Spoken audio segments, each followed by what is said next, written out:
Salut et bienvenue à toi sur cette nouvelle vidéo. Je profite de cette belle journée de début de printemps ensoleillé pour faire une petite vidéo et partager un sujet qui me tient à cœur. Moi, c'est Michel Baum. Sur ma chaîne, je parle d'intégration, de réussite au Canada. Si tu es tombé sur cette vidéo, ça veut dire que tu es déjà au Canada ou tu as un projet de venir au Canada. Et dans la vidéo d'aujourd'hui, je voudrais parler de la pénurie de main-d'œuvre. Pénurie de main-d'œuvre, opportunité ou piège pour les nouveaux arrivants au Canada. Dans cette vidéo, je voudrais attirer ton attention sur le phénomène de la pénurie de main-d'œuvre qui peut se retourner contre les nouveaux arrivants. Partout dans les médias, sur Internet, on dit qu'au Canada, dans différents domaines d'activité, on recherche des personnes pour travailler. Moi, je vis au Canada et je peux te rassurer que c'est vrai. Que ce soit en santé, que ce soit dans le domaine de la restauration, que ce soit même dans le domaine de la comptabilité, de l'informatique, dans presque tous les domaines au Canada, on recherche des gens pour travailler. Donc ça, c'est un fait. Il y a une véritable pénurie de main-d'œuvre. Maintenant, pour toi qui arrive, pour toi qui es en train de venir au Canada, comment est-ce que tu dois interpréter cette situation et comment est-ce que tu devrais réagir une fois que tu seras au Canada? Ce qui se passe en général, c'est que la plupart des immigrants, quand ils arrivent à Montréal ou à Québec, qui sont les deux plus grandes. La personne qui vous reçoit va, et c'est totalement naturel, essayer de vous aider du mieux qu'il peut. Et l'une des choses qu'il va faire, c'est de vous aider à trouver du travail. Mais ce que je voudrais dire à toi qui m'écoutes, c'est qu'il faut vraiment faire attention. On commence à travailler dans un domaine et on embarque rapidement dans la routine de vie ici au Canada. Le temps passe extrêmement vite et le travail et la vie quotidienne sont très prenants. Donc ce qui se passe souvent avec les nouveaux arrivants, c'est qu'ils embarquent dans le métro boulot dodo, les factures commencent à tomber, il faut payer le loyer, payer le transport, payer la nourriture, payer la garderie. Et cet emploi qu'on obtient rapidement devient comme pour nous une sorte de bouée. On ne lève plus la tête de là et on a vraiment du mal à penser à passer à autre chose.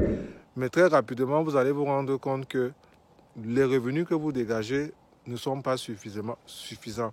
Parce que là, ici au Canada, quand on vous donne un salaire, c'est généralement un salaire brut. Ça veut dire que si vous gagnez 20 $, vous devez compter en réalité que vous allez avoir 13 ou 14 $ dans votre poche, parfois moins. Parce que la fiscalité est très forte, surtout au Québec. Donc on va vous prélever entre 35 et 40% de vos revenus bruts, et ce qui va rentrer dans votre poche, et ce sera le reste. Vu le coût de vie qui est très élevé dans les grandes villes où les nouveaux arrivants s'installent souvent, ça va être quelque chose qui va devenir rapidement insuffisant.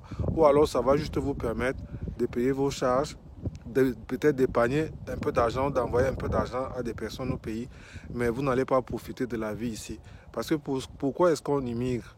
On immigre pour améliorer sa qualité de vie, pour pouvoir avoir accès à des choses qu'on n'a pas pu avoir accès dans notre ancienne vie, que ce soit sur le plan professionnel, que ce soit sur le plan des loisirs. Mais parfois, les immigrants sont coincés. Avec ce qu'ils gagnent, ils peuvent juste vivre, épargner peut-être un peu, mais ils ont très peu accès aux loisirs, aux voyages, aux différentes choses qui font la beauté de la vie dans ces pays développés-là. Donc, moi, je t'invite, toi qui écoutes cette vidéo, à réfléchir à l'autre stratégie qui est celle du retour aux études. C'est vrai qu'actuellement, avec cette pénurie de main-d'œuvre, très peu d'immigrants se donnent la peine ou pensent au retour aux études parce que le travail est tellement disponible et tellement facile. Mais moi, je te conseille de regarder vraiment les métiers les plus payants et de te donner le temps. Donne-toi le temps de te former. Une fois arrivé au Canada, ça va peut-être te coûter un peu cher. Ça va peut-être te prendre 1 année, 2 années ou 3 années de ta vie, peut-être même 4. Mais choisis une profession avec des revenus élevés. Une profession où tu peux avoir un plan de carrière, où tu peux évoluer. Parce que beaucoup de personnes, c'est après qu'ils ont fait 4, 5, 6 ans ici, qu'ils pensent à retourner aux études. Et parfois, ce n'est plus évident. On a les enfants qui ont grandi. On a d'autres préoccupations. Et parfois, on n'a plus le courage. On s'est tellement installé dans notre routine qu'on n'a plus le courage de repartir aux études ou de changer de voie. Donc, moi, je te conseille vraiment, malgré tout ce qu'on dit sur et c'est une réalité, il y a vraiment beaucoup de travail, il y a beaucoup d'opportunités.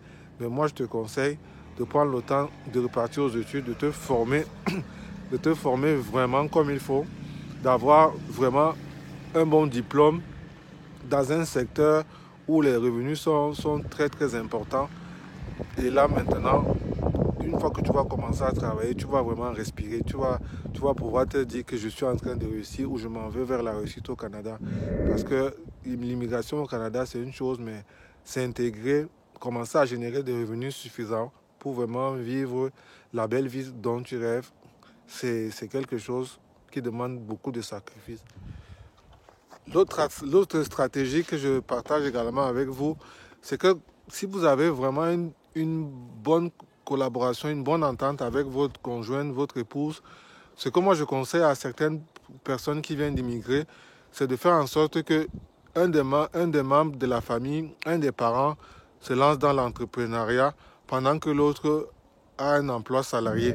Ça va vous donner vraiment beaucoup plus de souplesse et ça va vous donner l'opportunité d'aller chercher beaucoup plus de revenus. Parce qu'il y a beaucoup de secteurs d'activités où on manque de bras, donc on manque d'entrepreneurs. Il y a tellement de travail que si vous partez d'une compagnie dans certains secteurs, vous allez crouler sous les demandes.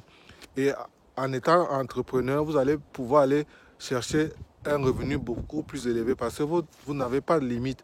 Quand vous êtes salarié, vous avez un salaire fixe, vous avez un taux horaire, vous pouvez gagner 20, 22, 25, 30 dollars.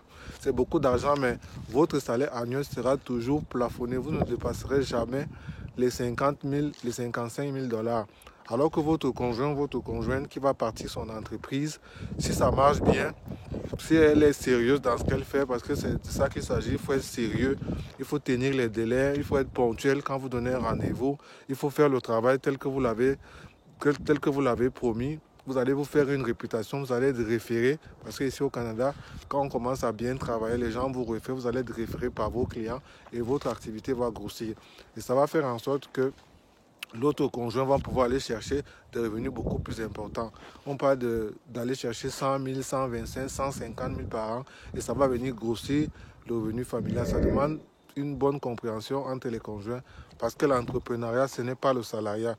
Les entrepreneurs ont parfois des horaires atypiques, des horaires décalés, ils font plus d'heures et il ne faut pas que ça crée des conflits dans la famille, dans le couple. Donc c'est de ça qu'il est question, il faut vraiment bien s'entendre, poser des bases de cette collaboration entre les conjoints pour que ça fonctionne. Mais c'est également une stratégie qui peut être bénéfique, qui peut être payante pour des personnes qui visent vraiment la réussite, qui visent vraiment à chercher de l'argent ici au Canada. Donc c'est également quelque chose que je vous conseille. Donc fais ces sacrifices à ton arrivée au lieu de les faire 3, 4, voire 10 ans plus tard. Si tu as aimé la vidéo, n'hésite pas à la partager et fais des commentaires, partage ton expérience, pose des questions et je ferai sûrement une prochaine vidéo pour répondre à ça. Merci et que Dieu vous bénisse. Bon succès dans tous vos projets.